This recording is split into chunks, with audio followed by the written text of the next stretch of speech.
नमस्कार दोस्तों, हरियाणा सरकार की तरफ से सुबह सुबह बड़ी ब्रेकिंग न्यूज आ रही है। 2 मार्च को हरियाणा सरकार ने 3 नई घोषणाएं कर दी हैं, जिनका सीधा असर हरियाणा के लोगों पर होने वाला है। उन्हें क्या फायदा और क्या नुकसान होगा, जान लीजिए। वीडियो को अंत तक जरूर देख लीजिए। यदि आप रोजाना हरियाणा सरकार की हर घोषणा, फैसले, नियम, निर्देश, आदेश, योजना, नियम और निर्णय, फैसले की जानकारी रोजाना जानना चाहते हैं तो स्टेट नॉलेज टीवी हिंदी को सब्सक्राइब जरूर कर लीजिएगा। सबसे पहली और बड़ी खबर आई है, आज आप सभी के लिए बड़ी बड़ी घोषणाएं होंगी और आप सभी के लिए बड़ी बड़ी खुशखबरी देखने को मिलने वाली है। दोपहर को यह खुशखबरी आएगी। हरियाणा के मुख्यमंत्री नायब सिंह सैनी बतौर वित्त मंत्री आज 2 मार्च को दूसरी बार बजट पेश करने वाले हैं। यह बजट 2,15,000 करोड़ रुपए तक का हो सकता है। वहीं सदन की कार्रवाई दोपहर 12 बजे मुख्यमंत्री नायब सिंह सैनी के बजट भाषण से शुरू होगी। मुख्यमंत्री सैनी बजट में लाडो लक्ष्मी योजना के दायरे को लेकर भी कुछ घोषणाएं कर सकते हैं। इसके अलावा सूक्ष्म, लघु, मध्यम उद्योग सेक्टर को बड़ी राहत मिलने की संभावना है। किसानों को ट्यूबवेल कनेक्शन को लेकर भी छूट मिल सकती है। इस बजट में गुरुग्राम में बढ़ रही ट्रैफिक समस्या को लेकर भी मेगा प्लान बनाया गया है। सरकार सड़कों के चौड़ीकरण पर ध्यान केंद्रित कर रही है। इसके अलावा राज्य में खाली पड़े ग्रुप डी के पदों को भरने को लेकर भी ऐलान हो सकता है। पिछले 4 बजटों की बात करें तो 2022 में 1,77,225 करोड़ रुपए, वहीं 2023 में 1,83,950 करोड़ रुपए और 2024 में 1,89,876.61 करोड़ रुपए का जो बजट है वो पेश किया गया था और 2025-26 में 2,05,17.29 करोड़ रुपए का जो बजट है वो पास किया गया था। और इसके साथ अभी 2,15 करोड़ रुपए का जो बजट है वो पेश करने की संभावना है और 12 बजे बजट पेश किया जाएगा। बता दें कि मुख्यमंत्री नायब सिंह सैनी ने 27 फरवरी को सदन में बताया था, पंडित दीनदयाल लाडो लक्ष्मी योजना ऐप पर 10,51,029 महिलाओं ने आवेदन किए हैं। 10 फरवरी को इसकी चौथी किस्त जारी की गई थी। 9 लाख से अधिक बहनों के खातों में 193 करोड़ रुपए भेज दिए गए हैं। अब तक 637 करोड़ रुपए भेजे गए हैं। अब 1,80,000 वाली माताएं जिनके 3 बच्चे नहीं हैं उन्हें भी दिया जा रहा है। वहीं फरवरी 2026 से 1,100 रुपए की राशि बैंक खातों में और 1,000 रुपए की राशि एफडी की जाएगी। जब उन्हें जरूरी होगा तब एफडी दी जाएगी ताकि वे अपने बच्चों का कारोबार करवा सकें, बेटी की शादी कर सके। योजना का विशेष पहलू यह है कि परिवार की सभी पात्र महिलाएं लाभ ले सकें। अगली किस्त मार्च की 10 मार्च को जारी की जाएगी और आज बड़ी बड़ी घोषणाएं हो सकती है बजट में, चाहे लाडो लक्ष्मी योजना हो, चाहे युवाओं के लिए हो, चाहे इंफ्रास्ट्रक्चर को लिए हो, शिक्षा को लेकर हो या सड़कों को लेकर हो, परिवहन को लेकर हो और भी अन्य हरियाणा के किसानों के लिए हो। तो खुशखबरी आज देखने को मिलेगी 2 मार्च को और ये पहली महत्वपूर्ण बड़ी खबर आप सभी के लिए। वहीं दूसरी महत्वपूर्ण बड़ी खबर आई है, हरियाणा के लोगों पर विदेशों की मार पड़ सकती है। मामला क्या है कि अमेरिका, ईरान और इजराइल का इस समय युद्ध चल रहा है और उसका असर हरियाणा के और भारत के लोगों पर पड़ सकता है। जी हाँ, पेट्रोल डीजल के जो दाम है वो 10 से 15 रुपए तक महंगे हो सकती हैं। वहीं सोना और चांदी में भी उछाल देखने को मिल सकता है। सोना 30,000 रुपए बढ़कर 1,90,000 रुपए तक जा सकता है।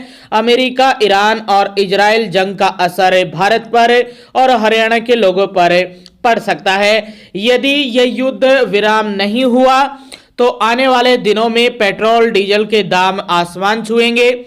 अभी 100 के आसपास जो पेट्रोल का भाव चल रहा है वो 105 से 110 तक पहुंच जाएगा आम एवरेज आधार पर, और जहां पर डीजल चल रहा है उसमें भी 10 से 15 रुपए की बढ़ोतरी देखने को मिल सकती है।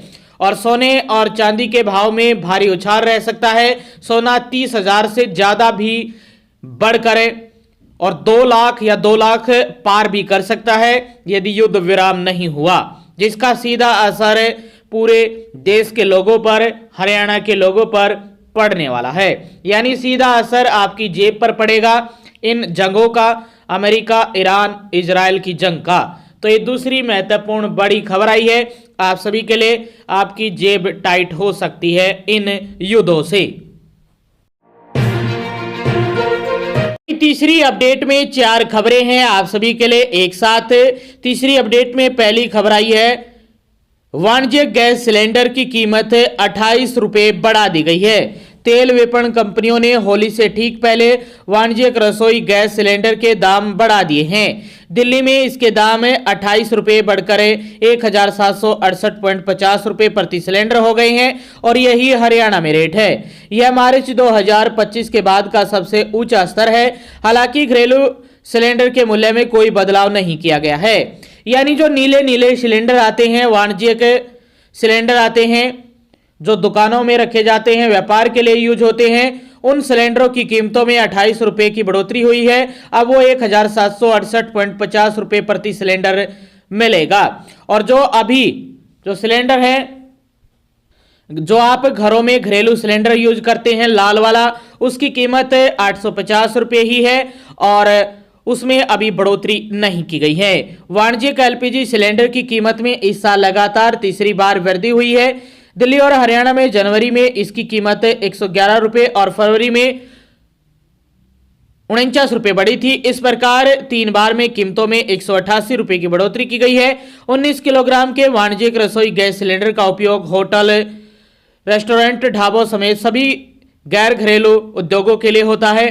तेल विपणन कंपनियां रसोई गैस की कीमतों की हर महीने समीक्षा करती है और 1 तारीख को इसकी बढ़ोतरी हो जाती है। आज 2 मार्च है। अंतर्राष्ट्रीय बाजारों में कीमतों में बदलाव और डॉलर की तुलना में रुपए की विनिमय दर के आधार पर दाम तय होते हैं। तो ये बड़ी खबर है। और यदि पेट्रोल और डीजल के दाम बढ़ते हैं तो आने वाले दिनों में कभी भी एलपीजी, सीएनजी और पेट्रोल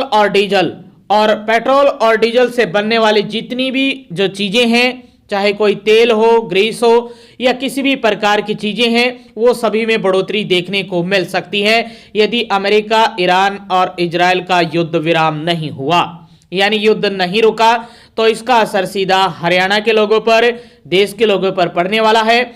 और जो कीमत है वाणिज्यिक गैस सिलेंडर की, वो भी 28 रुपए अभी होली से पहले ही बढ़ गए हैं और इस समय युद्ध चल रहा है अमेरिका, इजराइल और ईरान का। और ये तीसरी अपडेट में पहली बड़ी खबर आई है आप सभी के लिए, हरियाणा के लोगों के लिए। तीसरी अपडेट में दूसरी महत्वपूर्ण बड़ी खबर आप सभी के लिए, हरियाणा के गुरुग्राम में नए सेक्टरों के लिए 35 गांव की जमीन खरीदेगी हरियाणा सरकार। नायब सरकार ने शहरों का ढांचागत विकास करने की अपनी योजना के अंतर्गत गुरुग्राम में काम आरंभ कर दिया है। सोमवार को पेश होने वाले बजट में शहरों में यानी आज नए सेक्टर विकसित करने के लिए धनराशि का आवंटन संभव है। गुरुग्राम को इस योजना में प्राथमिकता देते हुए पहले चरण में 13 शहर शामिल किए गए हैं, जहां भूमि खरीद प्रक्रिया को पूरी तरह से ऑनलाइन कर दिया गया है। इसके लिए ई भूमि पोर्टल पर ही जमीन खरीद होगी।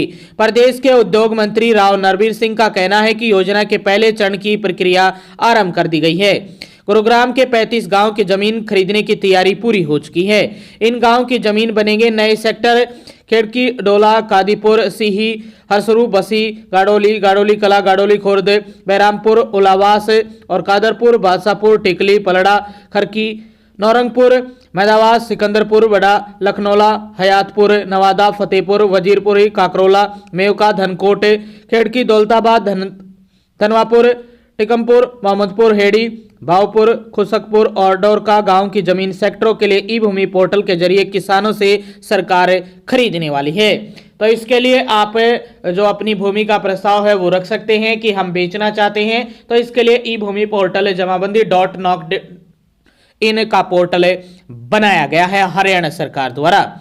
और ये तीसरी अपडेट में दूसरी महत्वपूर्ण बड़ी खबर आप सभी के लिए। क्या तीसरी अपडेट में तीसरी महत्वपूर्ण बड़ी खबर आई है हरियाणा के युवाओं के लिए जो पुलिस कांस्टेबल भर्ती का इंतजार कर रहे हैं पीएमटी और पीएसटी का। तो इसको लेकर बड़ी अपडेट आई है। पंचकुला स्टेडियम में 2 हॉल रिजर्व करने के निर्देश भी जारी हो गए हैं। 5500 पुलिस कर्मियों की भर्ती पीएमटी पीएसटी जल्द शुरू होने की संभावना है और इस होली पर या होली के बाद तुरंत खुशखबरी आपको मिल सकती है और हफ्ते भर यानी इसी मार्च के महीने में आप सभी के पीएमटी शुरू हो सकते हैं और उसके बाद पीएसटी शुरू हो सकते हैं। मेल और फीमेल दोनों के लिए जो पीएमटी और पीएसटी है वो जल्द से जल्द शुरू होने की संभावना है। इसके लिए जल्दी एचएसएससी की वेबसाइट पर नोटिस देखने को मिल जाएगा, तो आप एचएसएससी की वेबसाइट देखते रहिएगा। होली के दिन चल रहे हैं और इस होली पर कभी भी खुशखबरी आपको देखने को मिल सकती है। पिछली बार भी सरकार ने 1 जनवरी से हरियाणा पुलिस कांस्टेबल के लिए खुशखबरी जारी की गई थी और इस बार होली का त्योहार है और होली पर युवाओं को खुशखबरी देने के लिए पीएमटी और पीएसटी को लेकर लेटर जारी कर सकती है।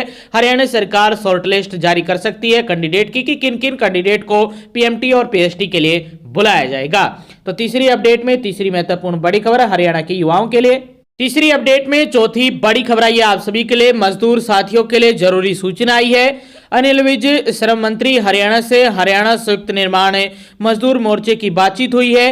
बैठक में मजदूरों की समस्या को गंभीरता से उठाया गया है, जिस पर मंत्री जी ने 15 दिन के अंदर श्रम कल्याण पोर्टल दोबारा खोलने का आश्वासन दिया है। इससे हजारों निर्माण मजदूरों को पंजीकरण, नवीनीकरणीय और योजनाओं का लाभ लेने में राहत मिलेगी। जो साथी लंबे समय से पोर्टल खोलने का इंतजार कर रहे थे उनके लिए ये राहत भरी खबर है। सभी मजदूर भाई बहन तैयार रहें और जरूरी दस्तावेज पहले से तैयार रखें। इस सूचना को ज्यादा से ज्यादा मजदूर साथियों तक जरूर से शेयर कीजिएगा। तो वर्कर वेलफेयर और आपकी लेबर डिपार्टमेंट की जो वेबसाइट है वो जो लंबे समय से बंद पड़ी थी वो जल्द से जल्द 15 दिन के अंदर खुल जाएगी, ताकि आप नए आवेदन कर सकें और नवीनीकरणीय को लेकर और आपके जो योजनाएं हैं उनका लाभ मिल सके आपको। तो इसको लेकर बड़ी खबर आई है तीसरी अपडेट में। चौथी महत्वपूर्ण बड़ी अपडेट है मजदूर कॉपी को लेकर, मजदूरों के लिए, श्रमिकों के लिए। आगे भी आप हरियाणा सरकार की हर घोषणा, फैसले, नियम, निर्देश, आदेश, योजना, सूचना और निर्णय की जानकारी रोजाना जानना चाहते हैं तो स्टेट नॉलेज टीवी हिंदी को सब्सक्राइब जरूर कर लीजिएगा।